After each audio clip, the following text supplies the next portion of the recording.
Well, a big inner movement within family constellation work is taking the parents as they are.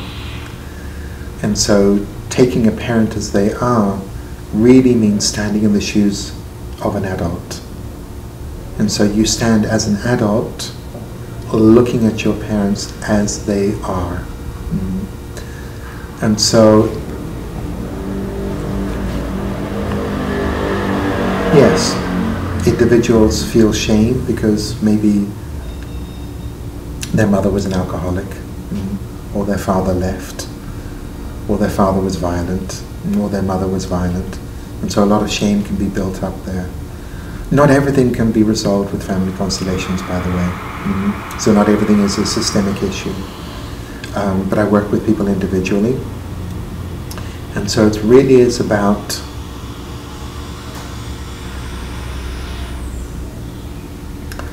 looking at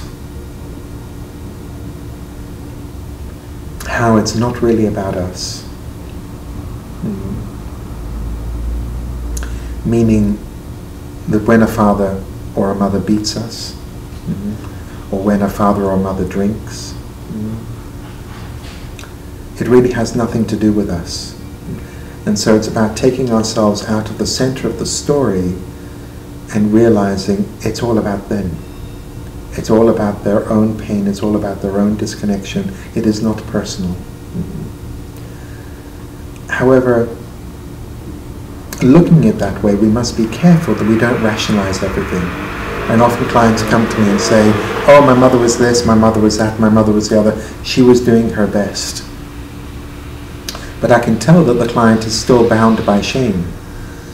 And so I often ask them, how is it for you to take your mother as she is, just as she is, to realize that this is how you came into the world through that individual?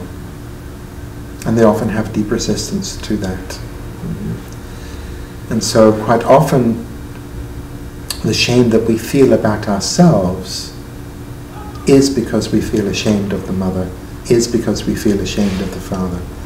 And so very often when we resolve the shame that we feel for the parent, then our own personal shame is resolved as well. A lot of the shame that we carry is actually shame for the parents that we have. And so quite often when somebody comes to me and says, okay, I'm dealing with a lot of shame, I feel ashamed of this, I feel ashamed of that, and I will often directly ask them the question, do you feel ashamed of your own mother or your own father? 9 times out of 10, they do. And so when we're in this place of rejection of one of the parents or both of the parents, then we will have shame ourselves. Because what we're actually saying is, that which gave me life, that which created me, was not good enough. And that translates into us not being good enough.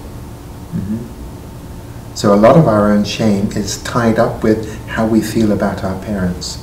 And so one of the most sacred and important movements within family constellation work is to be able to say the sentence to your mother or to your father, I take you as my mother, or I take you as my father. Now, I perfectly understand that that sentence could be rather difficult for individuals who have suffered abuse at the hands of their parents. But if we make the movement where we're now standing as the adult that's able to look at the story in its totality, look at the historical story of the family, then in the shoes of an adult we're able to say, okay, what I'm really saying with I take you as my mother or I take you as my father is that everything that happened that led to you, specifically you, becoming my mother, I no longer argue with. And so there are many people within spiritual circles that will tell you pre-birth that you chose your own parents. And so that's a good enough reason to say, I take you as my mother.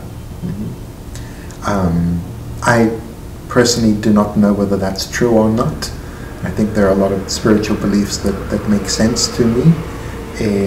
So I don't come down on one side or the other. But even if that's not true, even if we do not choose our parents before that we're born, then it doesn't change the fact that we cannot undo this. And so there are many individuals that walk around with the deep wish of, I want a different mother. I want a better mother. I want a better father.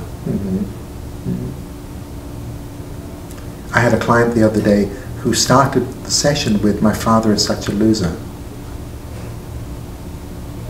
I winced when I heard it. My father is such a loser.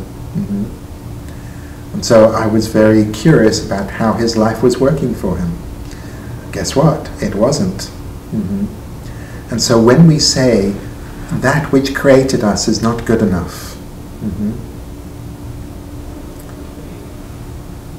then it's very difficult for us to manifest good health, sufficient wealth, a sense of purpose, the expression of our own essence. It's very difficult for us to thrive because we're saying where we came from is faulty, is not good enough. So that was our starting point. It is our job to evolve beyond where our ancestors were. And there was lots of interpretations as to what beyond is.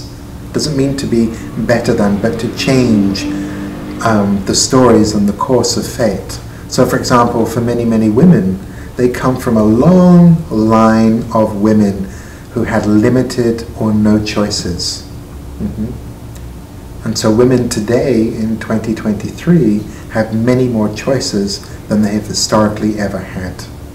And so we have a very strongly patriarchal system where a lot of women have not had freedom in terms of their reproductive rights. They've not, the religion has taught them that they must submit to their husband's sexual appetite, so they're not allowed to say no to their husbands, so they have no control over if and when they get pregnant, how many children they have. And so a lot of women alive today are looking at their mothers, their grandmothers, their great-grandmothers, their great-great-grandmothers, who literally had no choices, and in some cultures, no choices to who they married. And if you were in the Catholic culture, and I believe also in the Orthodox culture as well, divorce was not possible. So the church was saying to you, you have your husband, you have to stay with your husband. Now people have freedom and choices. And so for you as a woman, as clearly you are, part of this movement is to bow to your own mother and say, I take you as my mother.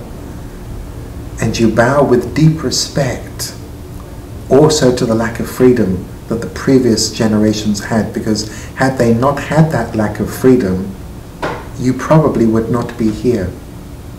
Because the daughter of that great-grandmother only came into being because she had no choice but to marry that man. And so many of us are alive today exactly because of the suffering of previous generations. Many of us are alive today because of the wars of previous generations. Many of us are alive today because our grandfather was a refugee or our grandmother had to flee somewhere. And so many of us have lives that have come about exactly because of the suffering of the previous generations. And so when we make that movement and we say, I take you as my mother, we are bowing with reverence and deep respect to the entire family history, because it's that which enabled me to stand here as a free and liberated woman or individual in 2023. And that's a lot to bow to. That is a lot to bow to. And so when we come back to this subject of shame, if you are completely rejecting your mother or your father, and therefore completely negating that whole history, then tell me how you're unable to live with shame, without shame. It follows. You have all of those ancestors who survived all of those wars, who survived the patriarchy, who survived the loss of children, the loss of babies, the loss of sons who went off to war, the loss of daughters to rape and murder, who survived all of that, for you to turn your backs on them? Now you wonder where shame might have come from. Or at least a big chunk of it. It's not the complete answer, but it's a big chunk of the shame. And so this work is also about respecting what is and respecting the story of the family. But Hellinger, the founder of Family Constellation Work, spent several years working and living with the Zulu in South Africa, and so where he was greatly influenced with respect for the ancestors through his time with the indigenous people of South Africa, of the Zulus.